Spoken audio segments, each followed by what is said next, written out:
Olá, hoje estou aqui com a Adelaide Falcioni, tudo bem? Tudo bem. Adelaide, prazer estar aqui com você. Eu gostaria de saber qual foi o lugar do seu nascimento? Eu nasci no interior paulista, numa cidade chamada Matão, que fica próximo de Araraquara, Ribeirão Preto, naquela região, uma região de plantio de café, no final do século passado. Como que foi a sua infância? Você pode falar um pouquinho pra gente? Foi uma infância muito gostosa. Aprontava bastante? Não, porque a gente morava na fazenda ainda. Eu só vim para a cidade com 10 anos, por aí. Então, foi muito gostoso. Subi em muita árvore. E acho que daí que vem essa minha origem de andar muito, porque era fazenda grande. Então, foi uma infância muito gostosa, né? Queria saber por que uma mexerica ficava maior que a outra, um animalzinho tinha problema, o outro não tinha, na vida diária da infância, né? E aí eu gostava muito de ciências, no fundamental, né? Gostava. Mas quando eu aprendi as primeiras estruturas de moléculas mesmo, aí eu me encantei. Na realidade, eu ia muito bem em matemática, achavam que eu ia fazer engenharia, porque é uma tradição, né? Quem sabe? Vou fazer matemática, mas quando eu aprendi as primeiras moléculas, aí foi um encanto total. E me dediquei a isso, aí fiquei em dúvida entre engenharia química, lá no colegial já, entre química, engenharia química, aí eu tinha muita amizade com os padres beneditinos, eles resolveram fazer um teste vocacional, né? E aí falou, não, você precisa interagir com as pessoas, a engenharia química vai te deixar muito isolada, então acho que você devia fazer química pura, né? Que a gente chama de química pura ou uma química hard. E aí eu entrei no curso de química pura na USP.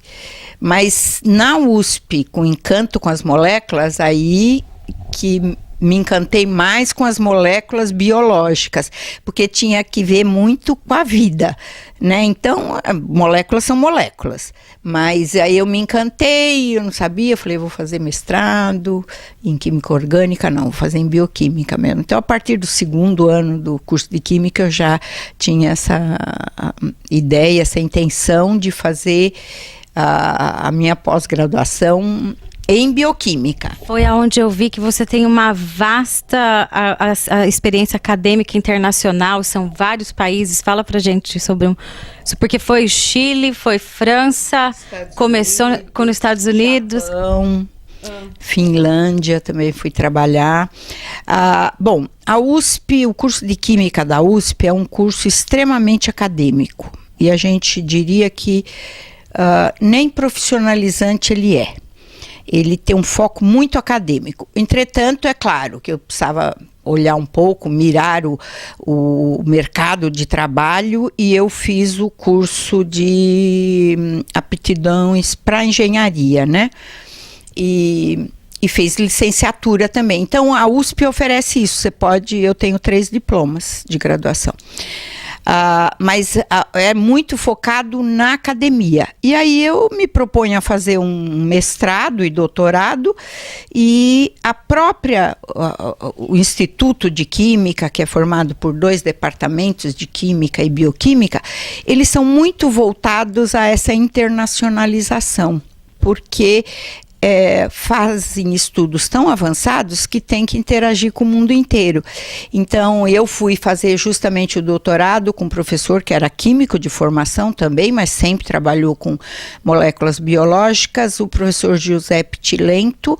O que ele tinha era interação com o mundo internacional, muito com os Estados Unidos, muito com a Alemanha, com a Itália, com o Japão. Ele ia muito para o Japão para trabalhar. Então ele coloca, se você tem um orientador desse estilo, ele te coloca em contato com o mundo. né? Então, e não tem mais sentido quando você faz um bom trabalho e é inédito e você publica numa revista internacional, você também fica conhecido no exterior. Então, tanto você pede ou alguém te oferece para você fazer um trabalho em conjunto, e congressos também não dá para deixar de ir para congressos internacionais. Apesar de todas as dificuldades no Brasil, por causa de verbas, a gente poder viajar, eu nunca tive problema. Porque sempre que eu pedi, é claro, escolhia bons congressos, bons lugares para fazer o pós-doutorado, eu sempre consegui. Eu vim primeiro, meu primeiro pós-doutorado foi nos Estados Unidos, mas depois eu fui para o Japão, fui para a França, fui para o Chile. Então, abrem-se portas e você faz solicitação. Claro que passamos por crises financeiras e principalmente atinge as ciências. Agora nós estamos passando por essa crise, né, que tivemos, então o mundo acadêmico fica prejudicado. Mas eu eu não posso reclamar, eu nunca perdi uma viagem por causa de contenção de despesas, etc. Você tem uma grande participação educacional no Brasil. Fala para o pessoal hoje como que é tudo isso. Então, interessante, né? Porque a química está mais focada na pesquisa pura mesmo, né? Mas ensinar química, ou mesmo aprender química, não é um processo trivial, né? Eu posso dizer sobre isso, porque eu sou péssima em química. Então, eu sempre me preocupei como que poderia melhorar um pouquinho esse processo de transmissão do conhecimento de uma ciência que é micro, não dá para você ver, né? É tudo numa situação de coisas invisíveis, mas elas parecem que falam, né? Então, como melhorar esse processo, né, de ensino-aprendizagem? Porque o professor, quando ensina, também aprende, e precisa ter, em primeiro lugar, uma empatia entre o aprendiz e o educador. E facilitar esse processo de transmissão, de maneira que o aluno consiga absorver o conceito e não precisar decorar. Que para a química é quase impossível decorar as moléculas, o nome, etc. É quase impossível, né? Claro que nós treinamos e aprendemos muito, quer dizer, temos mais facilidade do que os outros, mas não é trivial. Então, eu me preocupava muito com esse processo. Eu, quando estava no curso de graduação, eu dei algumas aulas no ensino médio. E aí a preocupação também, e a preocupação de ter correlações com o mundo que o estudante vive, né? Com a realidade dele. Então, ensinar química, eu tenho que levar para o estudo da biologia, da física, da matemática, quer dizer, do mundo natural. Então, também sempre me preocupei muito com a interdisciplinaridade, porque as ciências não são estanques, né? A gente põe numa caixinha, hoje é aula só de química, hoje é só de biologia, hoje é só de física. Então, sempre me preocupei, e aí o período de doutorado, eu acabei não fazendo mestrado, porque a USP faz um teste no meio do período, né? Um qualify, e vê se a gente está amadurecido para passar direto para o doutorado. Então, eu fiquei esses 4 anos num quase enclausuramento dentro dos laboratórios de pesquisa. Eu quase não dei aula, mas fiz o concurso em seguida do meu doutorado, né? E eu estava num pós-doutorado nos Estados Unidos, recebi um telegrama que eu tinha que voltar imediatamente, que eu tinha sido contratada para dar aula. E me deparei no primeiro dia, teve uma nevasca em Nova York, eu me atrasei, mas no primeiro dia eu tinha 90 alunos no anfiteatro, 90 alunos de medicina. Uau. E eu falei, como que eu vou ensinar bioquímica para tantos jovens e eu tenho que fazer uma correlação com o curso médico, né? Não tinha outra alternativa. Então eu comecei a procurar metodologias de como transmitir o conhecimento da bioquímica, que é um pouco mais complexo que a química, porque envolve um sistema mais interligado, né, das moléculas. A gente não pode pôr a célula não é um tubo de ensaio que a gente isola, põe só algumas moléculas. Então me envolvi muito com esse processo até pedagógico do ensinar e o aprendiz tomar os conceitos e enraizar aqueles conceitos para ele. Então comecei a estudar muito pedagogia e na prática também, né? Então me envolvi muito com o processo educacional. Aí eu comecei a querer melhorar a estrutura do curso de Química e do curso de Medicina, que era muito carregado, muito conteudista, não tinha espaço, a gente só estudava de madrugada, porque a gente tinha 8, 10 horas de aula por dia.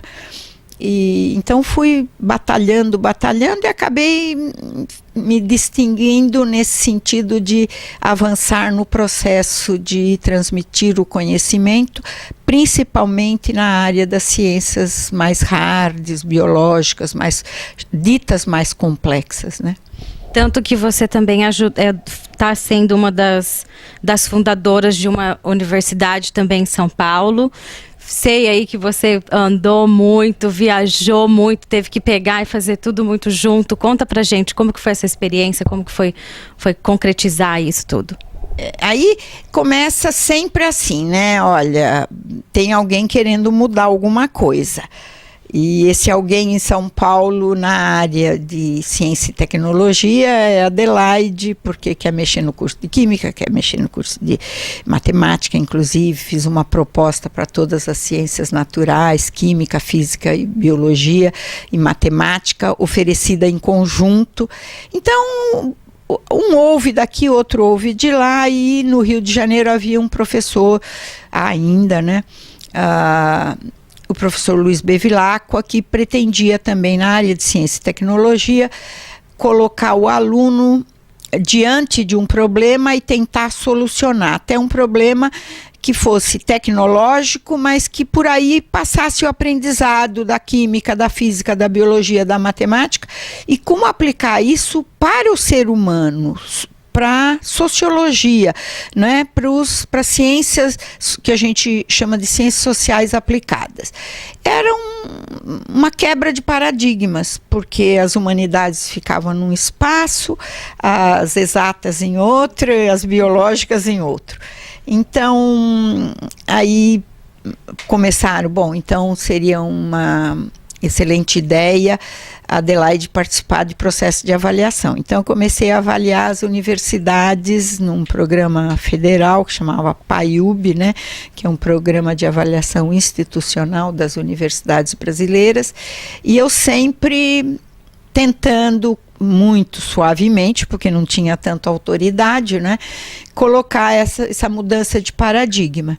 E aí, na 2003, mais ou menos, foi para o Ministério da Educação um professor da USP, professor Fernando Haddad, entrou na Secretaria de Ensino Superior, mas em seguida ele foi escolhido como ministro da Educação.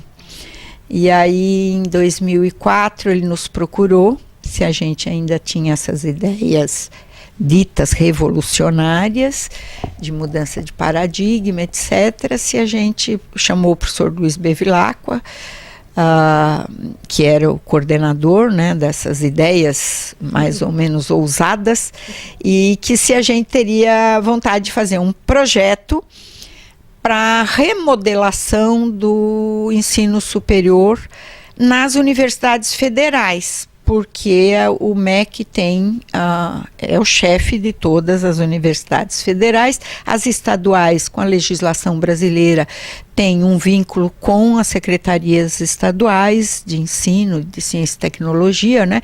Mas tem, evidentemente, também uma ligação com o Conselho Nacional de Educação. Mas as estaduais têm uma autonomia, os estados têm uma autonomia bastante forte no Brasil, né? E era tão interessante porque eu vinha da USP, o professor Luiz Bevilacqua vinha de uma federal também, né? e realmente com uma bagagem até muito maior que a minha, porque ele foi praticamente um dos fundadores da pós-graduação nas engenharias na Universidade Federal do Rio de Janeiro. Foi o ousado. Lá também ele tentou por algumas dessas alternativas, ensino alternativo, de dar mais autonomia para o aluno, né? Fazê-lo mais, não ser subordinado ao professor e ele ter o mesmo, chegar às vezes até no mesmo status do professor, e ele também não teve sucesso. Foi um período de insucessos. Não podemos dizer que depois temos sucesso, mas passamos por isso. Então, em 2004, ele nos consultou se teríamos vontade de fazer um projeto com essas mudanças de paradigma, e eles ofereciam para todas as universidades federais do Brasil, com incentivo do governo, quer dizer, era uma ação governamental mesmo, né?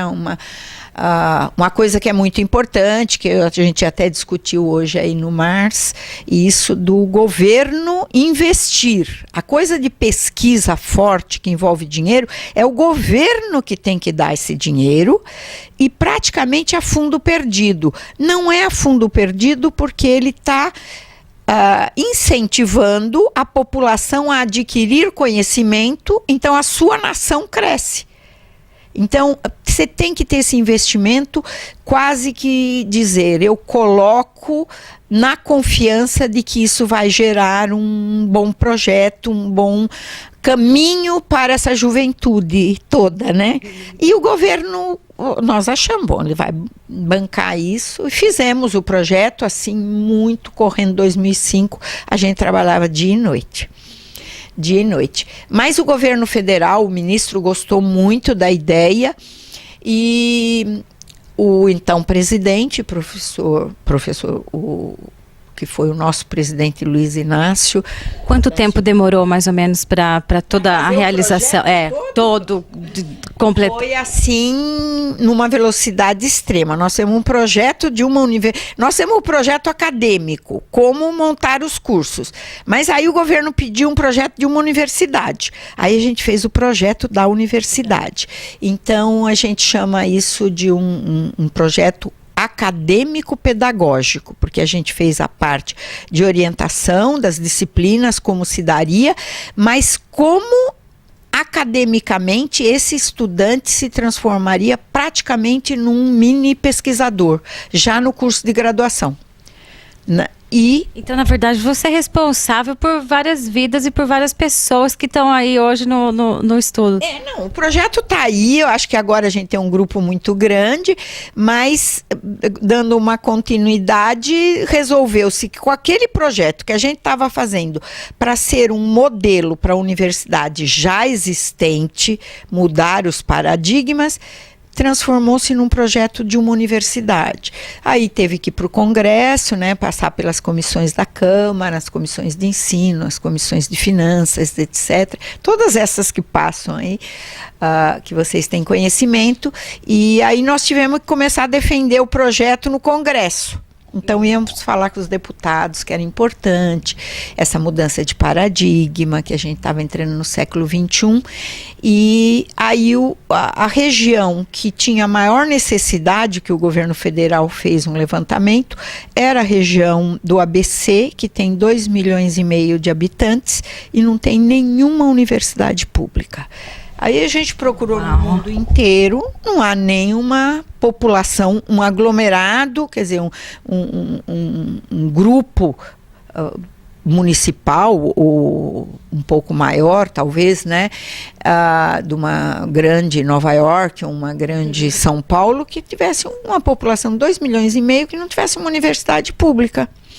Então, o governo percebeu isso e nós fizemos um levantamento. Então, foi escolhida a região do ABC Paulista, que é um pouco bairrista esse nome, né? ABC Paulista. E a gente não concordou. Nós éramos os criadores do projeto, a gente não quis esse termo paulista, porque a universidade é universal, não é tão específico assim. Por coincidência, o ABC é muito importante, né? A Academia Brasileira de Ciências, né? As coisas aliás, tem muitas entidades no mundo inteiro que começam com o alfabeto, mas lá tem uma história mais bonita que ficou o nome dos santos. Agora me conta como que é a Adelaide pessoa e como que é a Adelaide tendo um esposo empresário como Dante. Como que é esse outro lado aí da Adelaide, para o pessoal conhecer um pouquinho? A Adelaide é um pouco agitada, né? Tô mexendo também com esse pessoal todo, tem que ser, senão... Eu sou um pouco agitada, mas foi bom. O Dante veio de uma família muito tradicional, eu também. A minha nem tanto, porque é uma mistura de alemães, portugueses e italianos, né?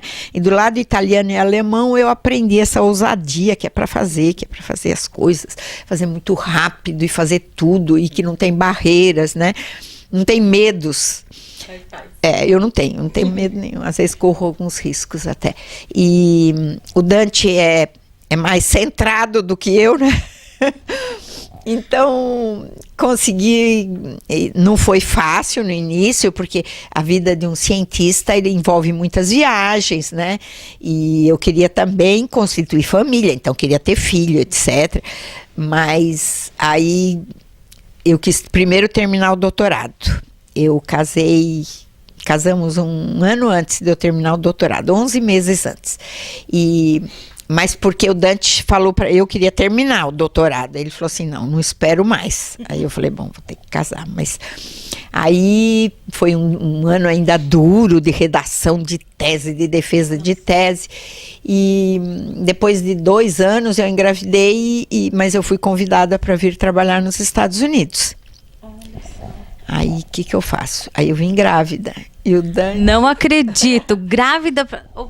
Aí o Dante foi maravilhoso que aceitou. É o primeiro filho e eu vim grávida. Aí as minhas filhas falam, agora você deixou a vovó louca, né? Porque era a primeira neta da família toda. A nossa primeira filha, eu venho para cá. Mas eu queria que ela nascesse no Brasil. Porque também eu não podia nascer, eu era a cientista e a parturiente, como é quem cuidava do bebê. Aí eu fui para o Brasil no 9º mês de gravidez. Meu Deus, viajando, andando assim. Mas Bruna nasceu, depois tivemos a Gabriela, que está aqui, que você conheceu ontem. Ah, que estava ontem, isso. A Gabriela. Então eu consegui conciliar a vida acadêmica e a vida familiar. Mãe, dona de casa não consegui ser mesmo, mas foi fazendo. Punha a Bruna para dormir, aí tomava banho e ia trabalhar. Porque eu tinha que chegar um pouquinho mais cedo em casa para ficar com ela, com a Gabriela, né? Mas deu conta. O Dante às vezes pegava as crianças, às vezes eu que pegava, às vezes meu pai. E deu para fazer. Está aí com uma história bonita, linda e... Deu para fazer. Eu até me emociono. Eu tô vendo que lindo isso. Sim, porque foi uma luta de vida desde o começo até o fim. Eu acho que não vai dar, mas sempre dá. É tão engraçado. Eu acho que não vai dar, mas dá.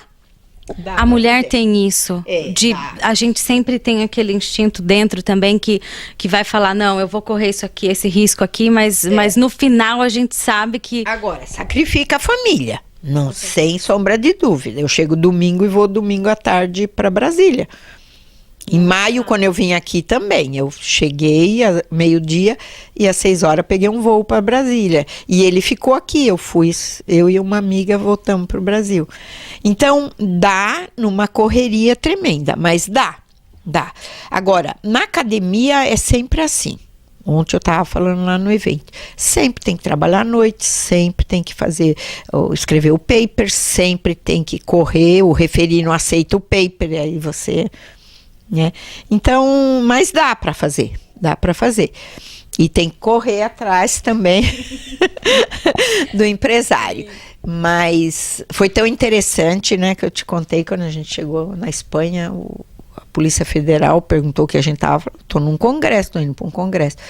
Ah, você é pesquisador? Sou pesquisador. Ele falou, ganha pouco, né? Ganha. Perguntou para ele, é empresário? Ele falou assim, ainda bem, né, que é um empresário para sustentar a casa. Porque senão não dá. Deixa eu pegar meu lencinho. Mas a sua história acabou. Você é, na verdade, uma grande mulher e é um prazer, desde quando a gente começou, que eu fui ler depois, e agora você contando assim, acho que para quem está nos assistindo também é uma boa inspiração para as outras mulheres também e outras pessoas. E é interessante porque a gente vem aqui, aí agora vai arranjar emprego, vai conseguir os empregos para os canadenses, que é uma coisa boa, né? Você trazer uma empresa e um país que já tem gente formada, mestres e doutores, vai agregar valor nesse país. E então ficou um pouco centrado na geração de empregos, etc. Mas eu acho que o mais importante é a geração de conhecimento que a Biolab vai trazer. Porque vai gerar conhecimento novo, independente de toda essa lida.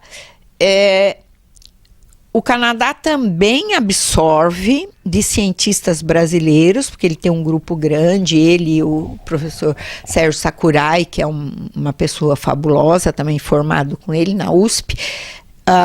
Eles imaginam novas moléculas e boa parte disso está vindo para o Canadá também. Né?